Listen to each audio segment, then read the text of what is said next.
I am Nahid Kabbani, and this is the Lighthouse for today's viewers.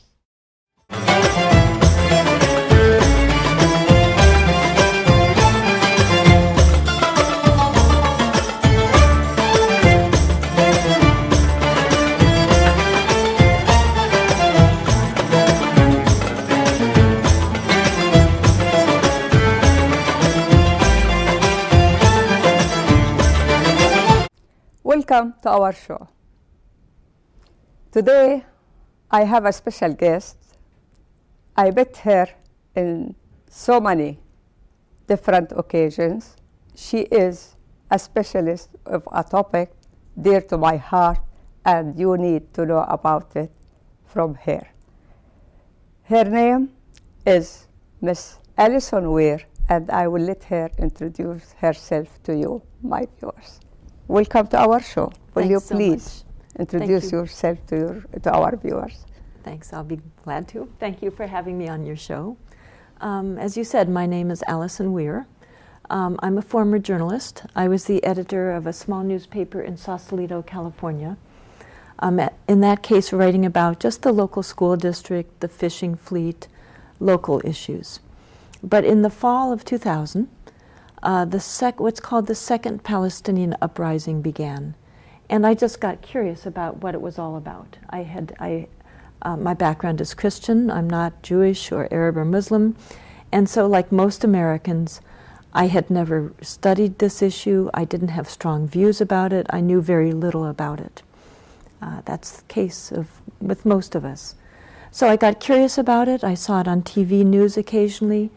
And I saw those children throwing stones, sometimes literally against tanks. So that brought me in, why would they do something so dangerous and so foolish? What was this all about?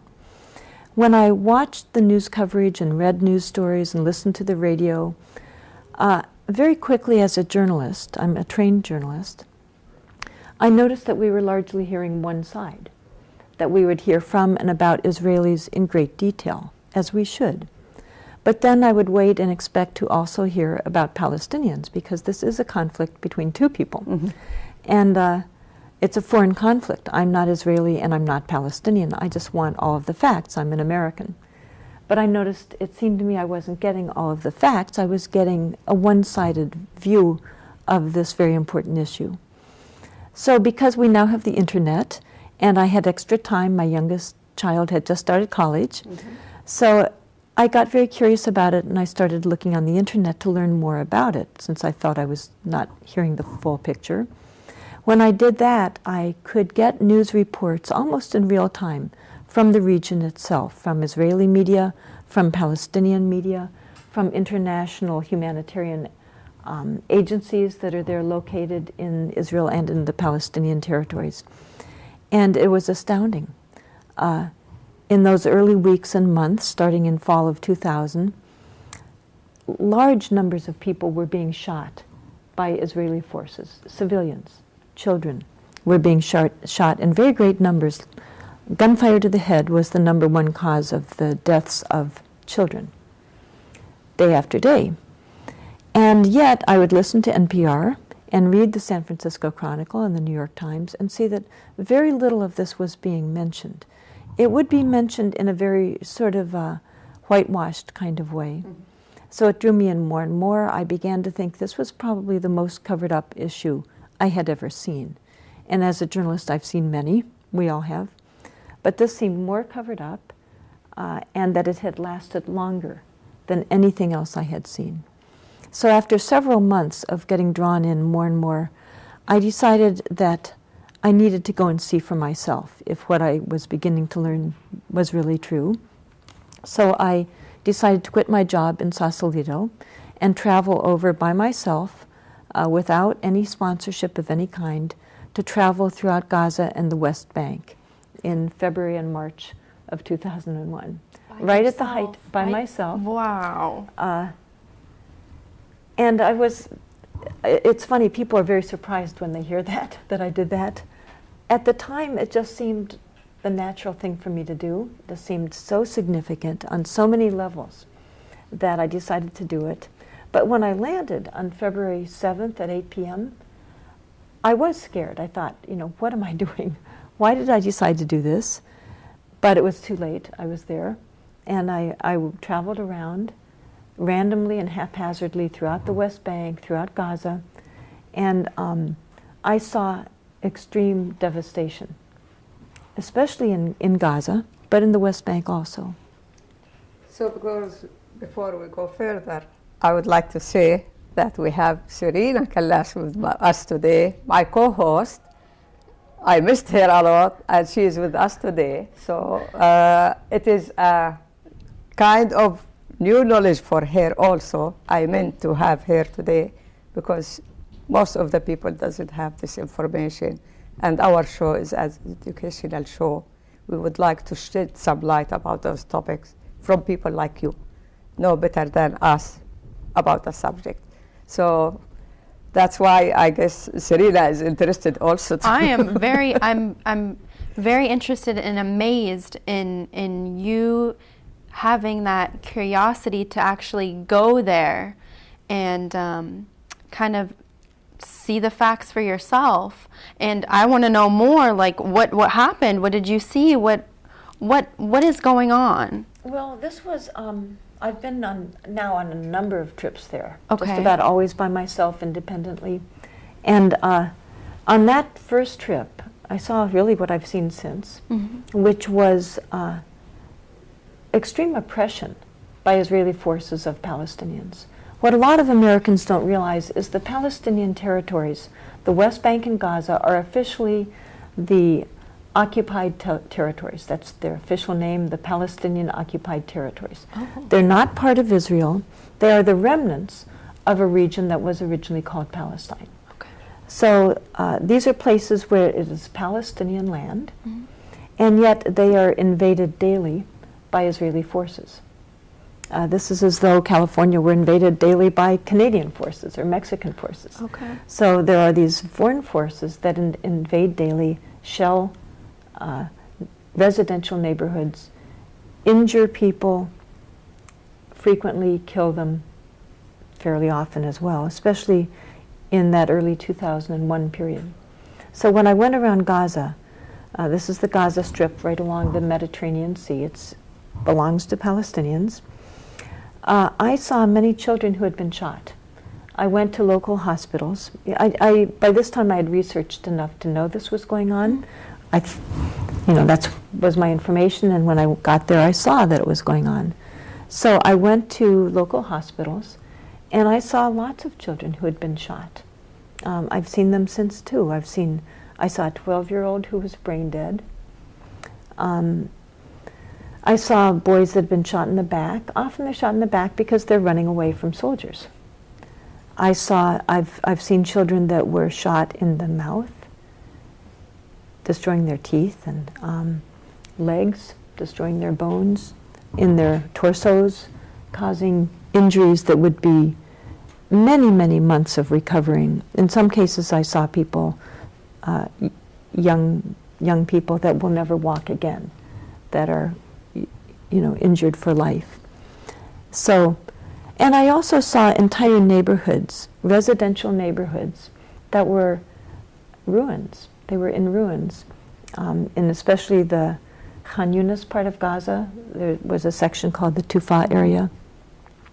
When I was walking around, it felt like I was walking around the pictures I've seen of World War II Germany, where it's just all ruins, the homes are destroyed, buildings are destroyed.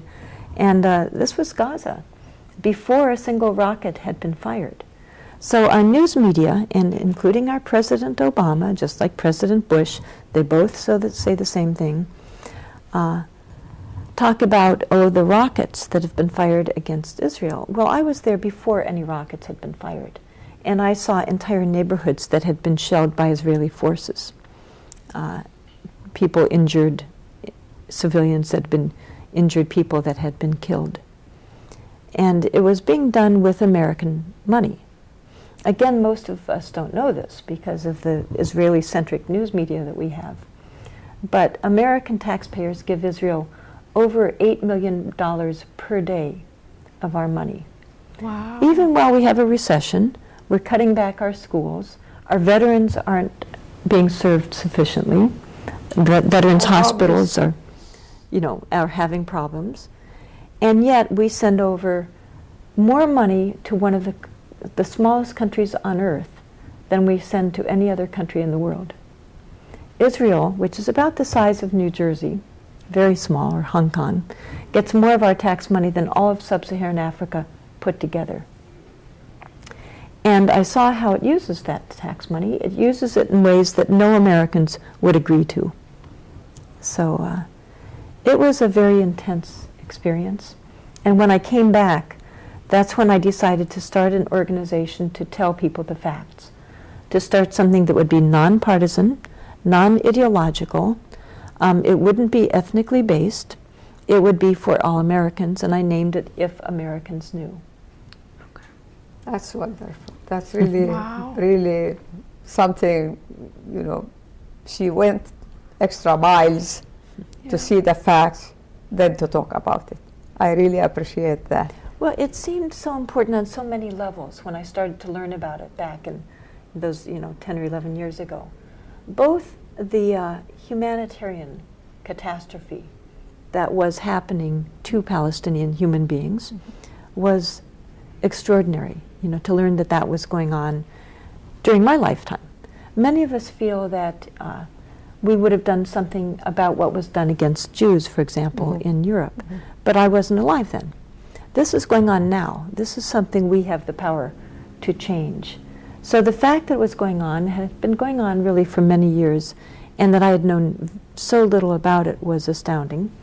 Also the fact that U.S. policies are so wrong on so many levels, that they are not what we think they are, and that our interests as our national interests, most people think that our foreign policies at least are intended to benefit our nation.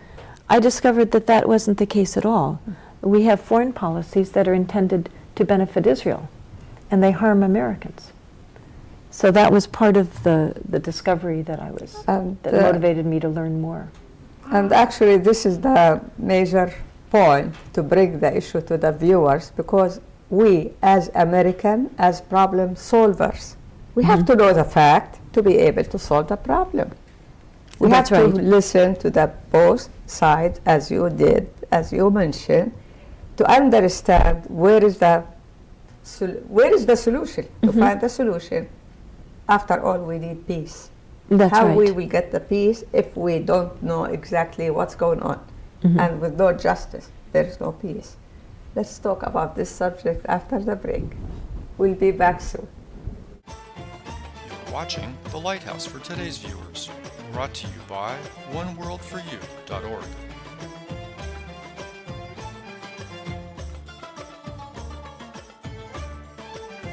So the sense of journalist brought you or put you in the place to dig in more and to find facts.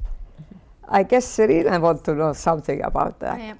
And I would like to tell you that I feel very fortunate that I'm able to meet you and to learn about the experiences and what you went through when you were there and what you bring back with you now to relay the facts to us. And I'm just confused, actually, and I hope you don't look at me like I'm going crazy here, but I want to know how it all started. Like, how did this all begin with the Israelis and the Palestinians? Why is there chaos? That's a great question, and thanks for asking that. Most of us don't know. I didn't know any of that. Most of us know so little about this, and those of us that realize we know little are in a good position, because then we can learn. The people I worry about are those that think they know about it, but often they just know the myths. They don't really know what happened.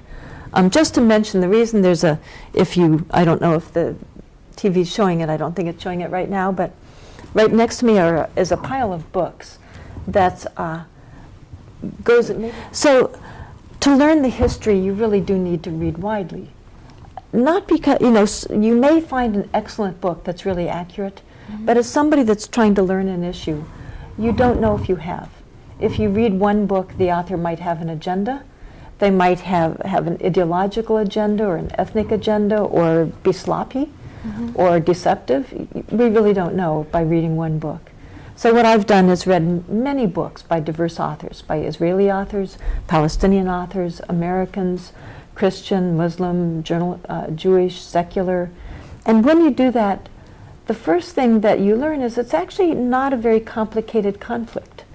You know, we're often told it's complicated. It sounds complicated to us because of the way it's presented, again, by the media. But in reality, I'll give you a short description of what I discovered Israel-Palestine is about. The first thing I learned is that when I was born, there was no Israel. So where did the Israeli-Palestinian conflict if there was no Israel even when I was born? What existed then was a region called Palestine. Originally, so where did the violence come from? What's going on? To understand that, you don't have to go back thousands of years, again, the way some people think. You go back to the late 1800s, and you look at the map, and we have some maps here, but you look at a map of the Middle East, and you see that there was a region called Palestine that was at that time under the Ottoman Empire. Okay. Right around the turn of the century, late 1800s, early 1900s. It was in some ways a multicultural land, in that it was the center of the three major monotheistic faiths. It was inhabited by a population that was about 80% Muslim, about 15% Christian. A lot of people don't realize that. Right. And a little under 5% Jewish, all living there side by side with ancient communities that had lived there, Christian and Muslim and Jewish communities, without conflict for centuries. So what happened? Well, what happened didn't happen there. The conflict did not originate in the Middle East, interestingly. It actually originated in Europe. If you go to Europe in the late 1800s, you find that there is a political movement that is starting there called political Zionism. It was a very ideological, non-religious movement in which the leadership decided that they wanted and needed a Jewish state somewhere in the world. Zionists considered parts of Africa, Uganda, Argentina, parts of North America to create a Jewish state, but finally settled on Palestine because of biblical connections from thousands of years before. Okay. So they began a movement in which Jews from Europe, at that time largely almost exclusively, would travel to Palestine to create a Jewish state. Even though, as I just mentioned, the land was really pretty thoroughly inhabited, and 95% of the inhabitants were not Jewish. That meant that Zionists, colonists, would be coming to try to push out 95% of the people that were living on that land. Wow. They invented a slogan that many of us, I grew up having heard, called "A land without a people for a people without a land." It sounds like a wonderful match. You know, supposedly Palestine was just empty, and Jews could come and have a Jewish state on Palestine. That was the propaganda, but it wasn't the reality. Palestine, and people, when you think about it, we all should have known that. It was the crossroads of civilization. Many people call that region the cradle of civilization. It's one of the most ancient parts of the world. It's where these three faiths developed that are ancient. That's right. So of course it was fully inhabited. And so it wasn't a land without people. It was a land full of people that were going to be pushed out for this extremist ideology. The ideology did not represent most Jews. For many decades, Jews around the world, Jewish Europeans, Jewish Americans, Jews living in Palestine, opposed Zionism. They considered it extremist, weird, very fringe. Religious Jews considered it heretical. The theology in Judaism was that there had been a diaspora by God because the ancient Israelites had not adhered to the laws of God, and God had dispersed them. This is called the diaspora, and that they would go back when God brought them back, not at the force of a gun, not led by secular, often atheistic leaders, which is what Zionism was about. So it was an unusual, in some ways a very typical movement. It was colonialism. Okay. And the indigenous people didn't like the idea of being pushed out. So when there was this increasing migration to Palestine to push the people out. So there was increasing, like, what are we talking about here? Like millions? No, thousands. Okay. Tens of thousands that were coming to Palestine beginning in about 1900 up through World War II. Wow. There was this okay. migration. And at first there wasn't much result, people, their migrations, but after a while the indigenous Palestinians, the Christians and the Muslims, began to realize that they were being pushed out, that this was a movement that intended to take over their lands and to push them elsewhere. So was there a government in Palestine at that time? Did they know that this was going on? It was, there wasn't really an indigenous government at that time because it was under the Ottoman Empire, Okay. which was a Turkish empire. British colony. Well, later, at the beginning, it was under the Ottomans. Then after World War I, the British took it over and it was under the British Empire. Okay. So the local people didn't yet have their own government. They didn't yet have their own self-determination. They had local councils and that sort of thing. They had a strong culture and a strong history, but it wasn't a democracy. They were living under another empire. Okay. So the people didn't know, but the British Empire or the Ottoman Empire, did they have any idea that there's like an influx of people that are starting to come in and push out the people that were already residing there? Was it something that was premeditated? It was premeditated. Yes, it was Okay. very premeditated. There are many books, I have a few of them here, that described that quote from Zionist diaries at the time, from the letters that they wrote to one another, from their conferences. So their clear intention was to push the people out. Okay. It was, they hoped originally to just do it, they would buy up the land and get rid of them that way.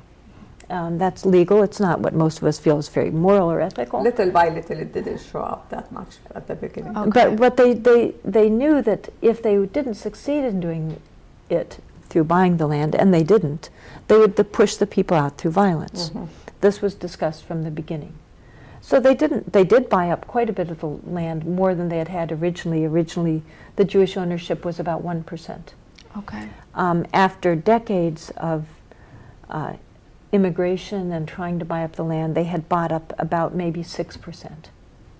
So by about the 1940s, they owned about 6% of the land. In 1917, Balfour gave the promise That's right. To We're sort of the jumping Jewish, around. yeah. Maybe I should do it. to the Jewish to give them Well, state. Not they give, actually- but they promised to give. No, this is a land. little misunderstood. This has been quite a bit misportrayed. And it's very interesting. I'm glad you've brought that up. What happened is that so there was this intentional colonization and pushing out of Palestinians. Okay. By the 20s, the Palestinians that were living there realized they were being steadily dispossessed. So there was some violence. There were Okay. some riots against the Zionists who were coming in the early 1920s. At that time, the British had taken over Palestine from the Ottoman Empire, and they did a study, why was there this violence? Why was there this uprising?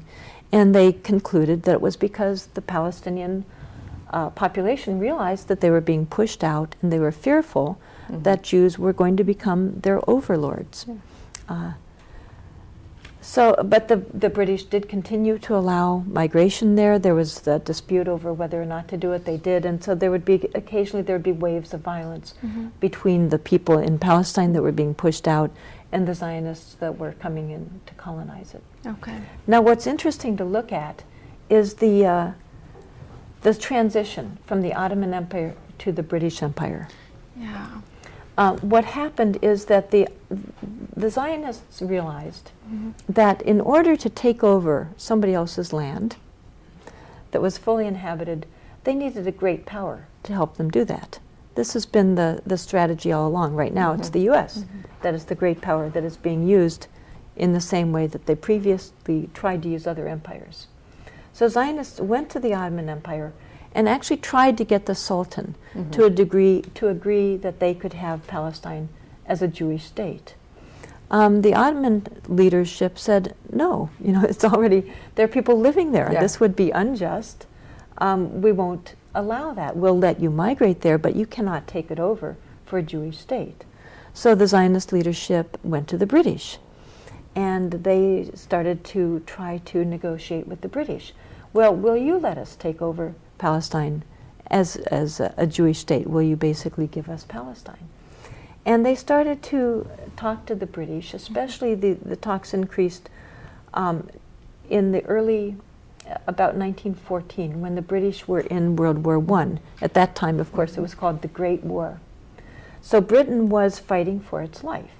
In history, we always look back and we sort of know who won. Yeah. And we forget that people don't know if they're going to win or not. Mm-hmm. Yeah. They were losing. At times they were very fearful that they were going to lose that war against the Germans and against the Ottoman Empire. So the Zionist leadership, Chaim Weizmann in particular, who was not from Britain but had moved there, went to the British leadership and said, well, we can help you win the war. If you promise that when you have won the war, you will give us Palestine, you will facilitate A land. a Jewish homeland, as they called it, Oh, but they okay. meant a Jewish state in Palestine. We will help you win the war. Now, how would they help them win the war? They promised the British government that the Zionists that lived in the United States, in particular a very famous man who was a Supreme Court justice, Louis Brandeis, that he would push the United States, he and others, Zionists in the United States, would push the United States to come into the Great War on the side of Britain. That was the promise that they made to the British government. And on the basis of that promise, the British government enacted a policy called the Balfour Declaration, in which Britain would look with favor on the movement, on the creation of a Jewish homeland in Palestine. They did modify it. They did say, as long as it did not impinge on the rights of the people living there, of the non-Jewish people living there, who were 90% of it. But they did make this declaration. The person who actually wrote it was not Lord Balfour. The person who wrote it was a man named Leopold Amory, who was actually secretly Jewish. This was written about later in a Jewish publication Written in in San the paper Francisco. of Jewish. Okay. So, This is the trick, this is the basic history, this is the thing changed the whole idea and the whole world. and you After see, that. growing up in the United States, where I studied American history, as I'm sure So- you did, I studied about the roots of World War I. I was never told that there was a Zionist connection to it. Yeah, because something not showing, and this is the basic point. We will maybe you explain it next after the break, because this is really need to be fixed, need to be addressed the right way, because this is the key for the whole subject. So we'll be back soon. oneworldforyou.org, promoting cultural understanding through the media.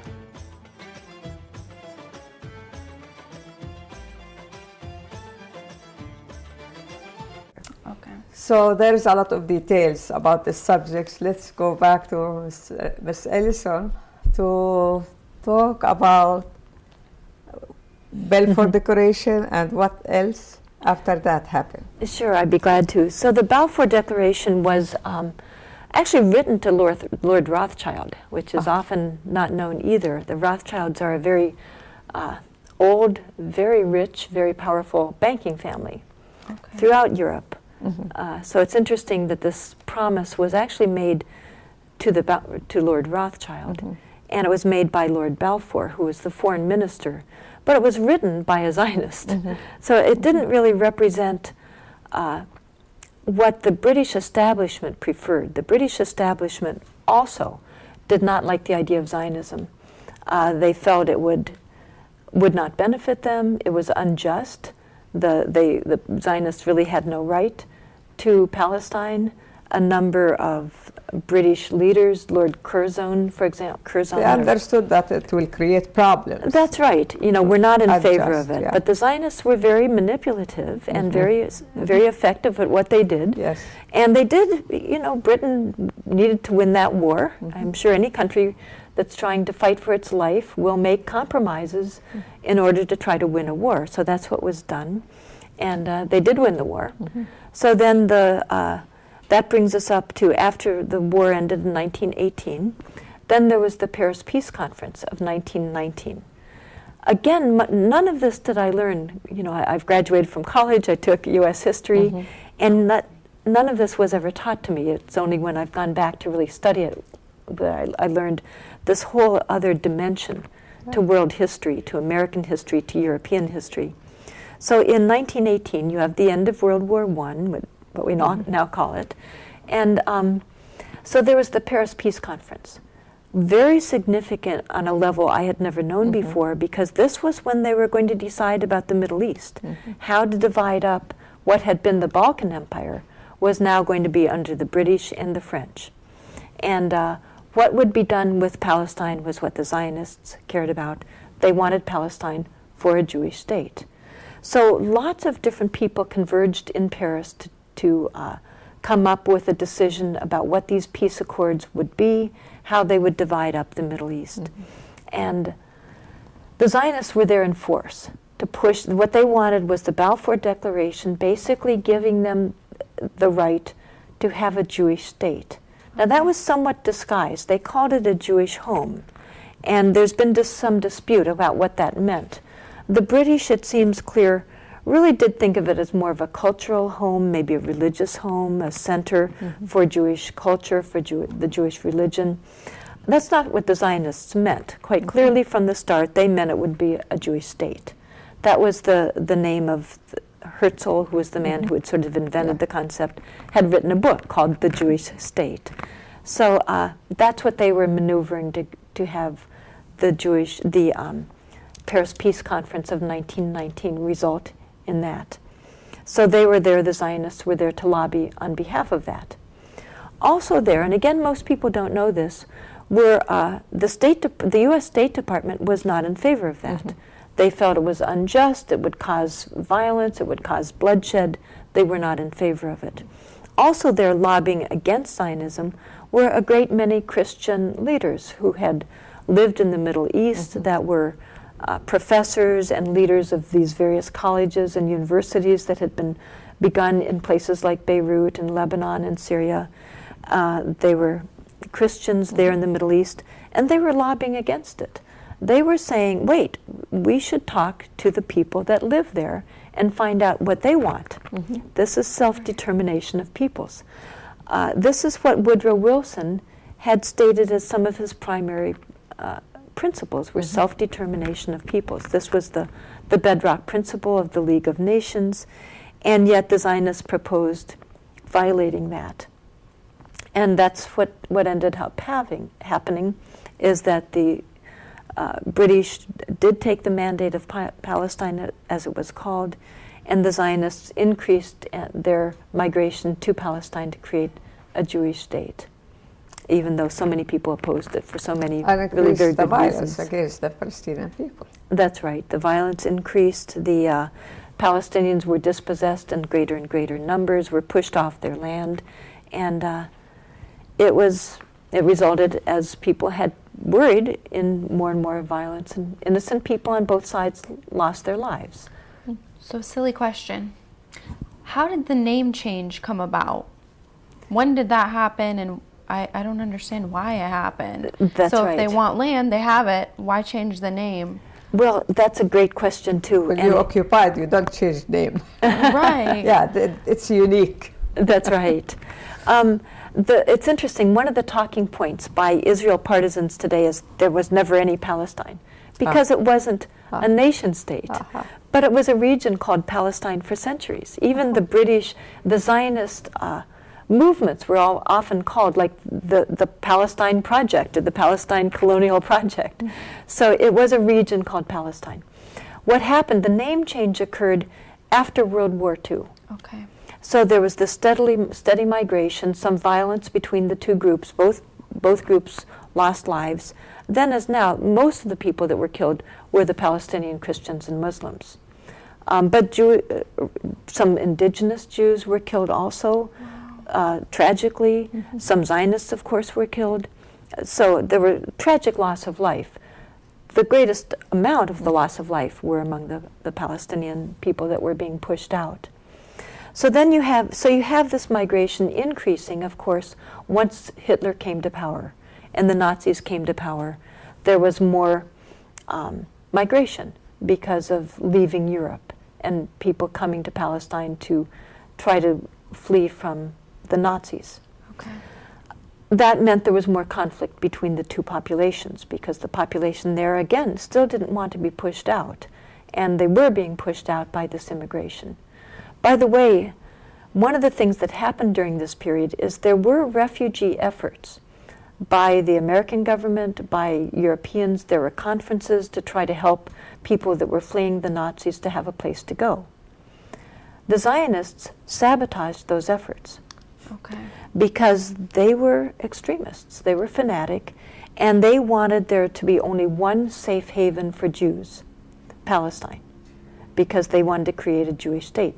If there are other places that Jews could go, such as the United States, such as Canada, for example, There's a lot of spaces, then there would be empty less spaces. pressure. Then people wouldn't support their ideological movement.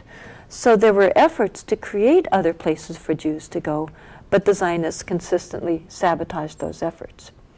So there was increased colonization of Palestine during the 30s and then during the war during the 40s. That brings us up to the end of World War II in 1945, where the British then were still in control of Palestine. It was still under their empire, but they decided to give up on Palestine. There had been so much violence between the two populations, and a lot of violence against the British themselves, because the people didn't want to be under an empire. The Zionists were especially killing a lot of British troops and British officers to get rid of them. It was a very ruthless group.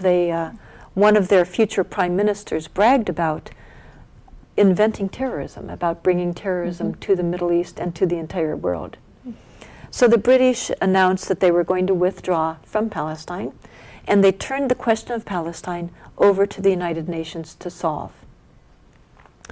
The United Nations then could have and should have affirmed its bedrock principle, which again is self-determination of peoples. The idea was that everybody should be able to form their own government, that it should be a democratic process in which you vote for your government and you create your own government. But of course, Zionists did not want that, because even after decades of migration, they were a minority. They had increased from the original under 5% of the population to 30%. Wow. So a major change. Imagine if that had been done to the U.S. But they were still 30%. They would not win an election. 70% were still Palestinian Muslims and Christians. So they didn't want self-determination. They wanted something that would be imposed on Palestine, and they wanted to impose it. So what they pushed through the United Nations was what's called the partition plan, is what it's called. They pushed through a recommendation in which 55% of Palestine would be given to a Jewish state, even though, as I said, they were only 30% of the population. Wow. And people could argue, and some people think, well, they had bought up so much of the land. No, they didn't. No. They increased the ownership 6 or 7 times what it had originally been to about 6%. They owned, the Jewish ownership of Palestinian land at that time was about 6%, at most 8%. And yet this partition recommendation would have given them 55% of the land. It was just, makes no sense on every kind of level. Right. So the Palestinians, of course, did not accept it. What American would it let the United Nations come in and say, well, we're giving 55% of America away to somebody else? No population would accept that, and the Palestinians didn't either. Now, the Zionists, on paper, accepted it. It was a great deal for them. Some of them were more extreme and didn't want to accept it. And even those that did pretend to accept it, in their diaries and in their letters, we have paper documents, show that they said, don't worry, this is just the first step.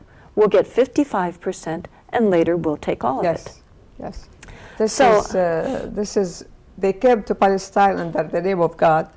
They kill people under the name of God, and they make it mix politics and religion, and it becomes hard to look at each part of it.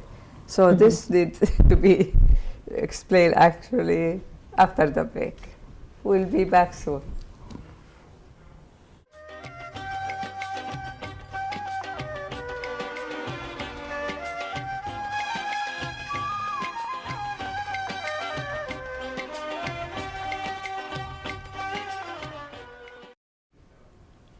Actually, we are following up your talk. You are turning pages in the history books, and you remind me a lot of things. I lived that story.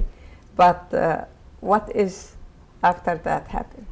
Well, I think we had just gotten to the partition plan, the recommendations. Again, it's important for people to know this was passed by the General Assembly. There's no force of law. It's just a recommendation. So people that say the UN created Israel, no, it didn't. At all. What happened is Israel created itself through violence. So the partition recommendation was voted. They did win the 2/3 vote to recommend it. The way they did that was bribes and threats. They would threaten, some countries would be threatened with that they would lose U.S. aid if they didn't vote for it. In other cases, they would bribe that they would get special aid programs if they would vote in favor of the partition. So they managed to manipulate a positive vote for the partition recommendation. That was in November of 1947. The violence that had already occurred between the two populations then increased substantially. That's when the war really started. People consider the war starting about May 15th, 1948. In reality, it started in about November and December of 1947. About 200,000 people were pushed out of the part that was supposed to have been the Palestinian territory, the Palestinian state, were pushed out by Zionist forces that were already preparing for warfare. They had imported lots of guns, major weaponry. The Palestinians were really unprepared for the kind of conflict that was coming. The Zionists were planning it. So there were a number of massacres that began in the fall and continued through the whole next year. There were 16 before Israel declared its so-called independence, declared its state. The most famous one is the massacre of Deir Yassin, a small village. It was not part of the Palestinian forces at all. It was actually neutral, but the village was invaded. They killed quite ruthlessly old men, women, children. A Red Cross rapporteur went in afterwards and described the bloody, despicable scene that he saw there. So that was, of course, very frightening. And anybody that was Palestinian, any father would worry about his daughters, his wife, his family, and many people began to flee. They were pushed out. In many cases, Israeli forces would push them out. But this was just one of many massacres. Again, the myth that people that think they know about this issue grew up believing is that poor little Israel was just declared independence on basically May 15th, and Arab armies invaded them. What had happened is by May 15th, there had been 16 massacres of entire villages. A number of these have been described in Israeli publications that have been translated into English, so I've been able to read those. The Arab forces, other Arab forces, did come in on the side of the Palestinians after 16 massacres. However, there were still fewer in number. They were fewer in number. They didn't have as much weaponry as the Zionist forces. So the British and the American military intelligence all along had known that the Zionists would win. It would basically be no contest at all. And it was a major humanitarian catastrophe.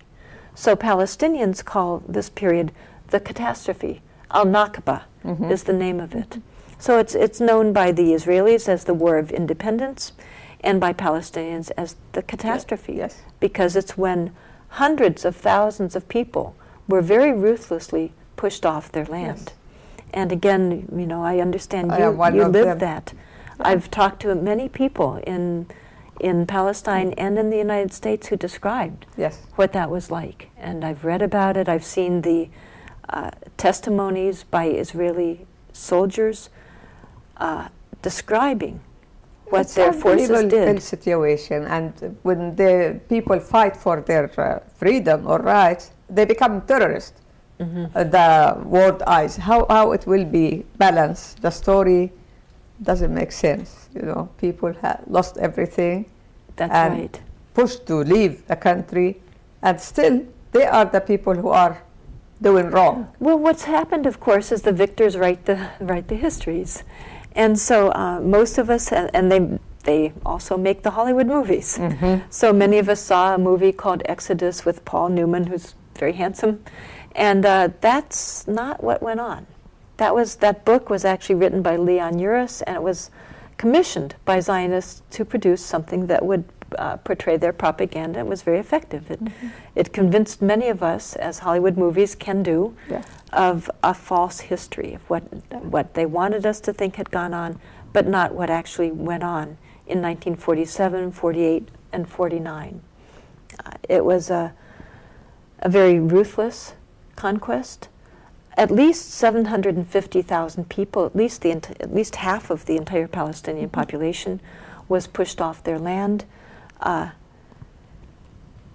that's how Israel created itself. It wasn't the UN. It was this act of conquest, ruthless conquest, and then they decided to name themselves Israel. Really, nobody knew for sure what they would name themselves until the last minute. So they decided to name themselves Israel. But they also decided a very interesting thing, two things. They decided not to name their borders. So it's a country without borders by its own choice, because they wanted much larger borders. They want it all. Than the 1947 partition recommendation. Their idea would be that it would be much larger borders than that. And no one really knows, because some Israelis and some Zionists want very large borders that would go from the river to the sea, that would include much more of the Middle East. Some want what was the British mandate. To Iraq. That's right. So they also decided not to write a constitution. So even though the Israeli talking points in this country are that this is the only democracy in the Middle East, what kind of democracy does not set its borders? What kind of democracy does not have a constitution? This is not Britain. You know, Britain was around for centuries. It has centuries of common law. Right. Modern nations write constitutions. Israel has not done that. So in 1948, Israel finally emerged, and it emerged as what it identified itself as the Jewish state, which means that non-Jews in the land of Israel are very second and really most often third-class citizens. Christians and Muslims who did manage, the Palestinians, some of them did manage to stay within what is now Israel. Many of them were pushed out of their villages and out of their homes, but they still were within what was the armistice line and is now sort of the border of Israel. They are allegedly Israeli citizens, but they are not. Most of them, or a great many of them, were designated present absentees. This is the kind of Orwellian speak that Israel has created. They were people that, for example, were in a village. When Zionist forces came, not surprisingly, what most of us would do, they fled. They went in and hid in sort of the woods, or go over to another village to hide. And then when things calmed down and the fighting was over, they tried to go back to their homes.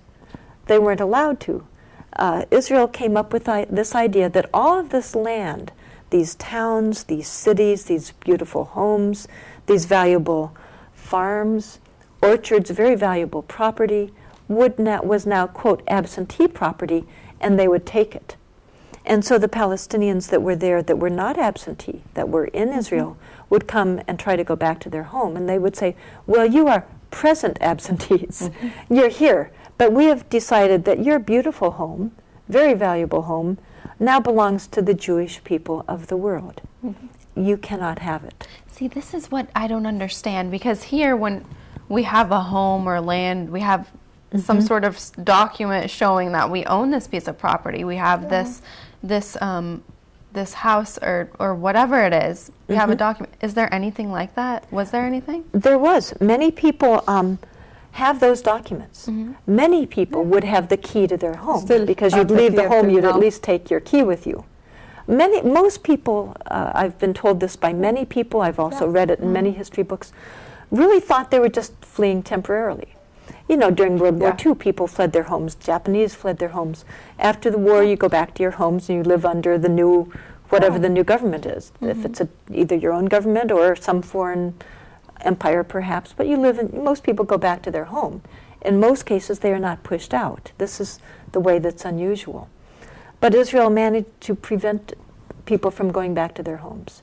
In many cases, people either wouldn't have the paper, they wouldn't have taken it with them, so it would be very difficult to go through Israeli courts and prove that they owned the home. You know, they would make it intentionally extremely difficult for people to prove that their home they had grown up in, that it was built by their the way people great-grandparents. left Palestine is not something, you know, somebody give you a call and said, look, you have to leave, it's better for you and your kids or something like this. So, no, prepare. You didn't take any value thing with you. Some people, even the food on the stove, have it still, they didn't turn the stove off. They thought they will go around the corner, will come back after the things calm down in the area. So, and they have been told, go out for 15 days, we will solve the problem, then you come back. I used to blame my parents. I said, you both are educated people. They both college graduate people and teachers. How come you accept that talk? Go out for 15 days. Why you leave home? My mom used to look at me and keep quiet until I became 12, 13. She told me about Deir Yassin and things in details. And she shows me how much they care about their 8 kids.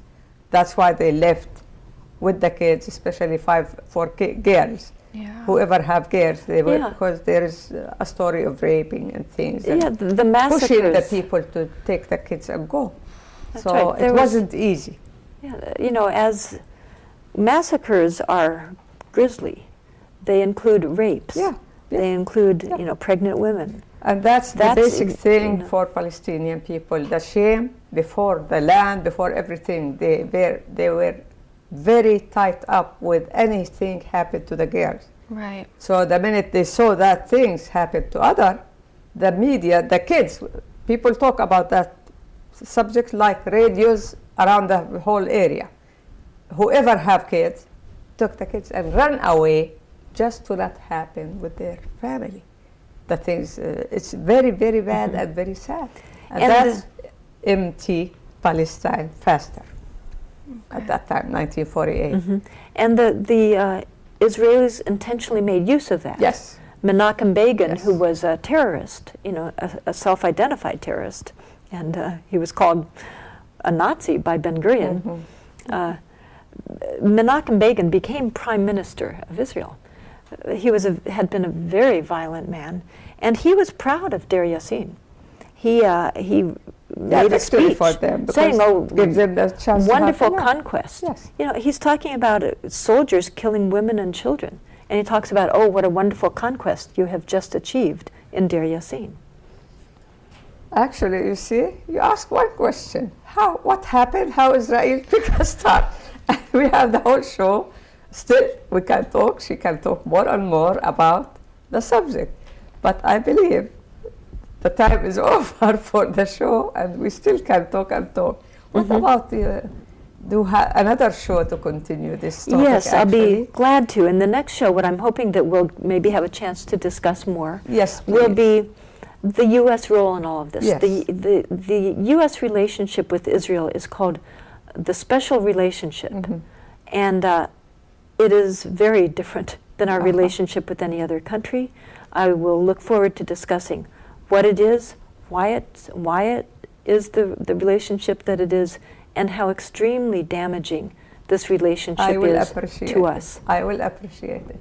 Me too. For you, my viewers, I thank you for watching, and I will have Miss Alison Weir again because the topic is very important to address it for you, and this is a major thing for peace in the whole world. So we'll have her in another show, and thank you for watching, and we'll see you next time.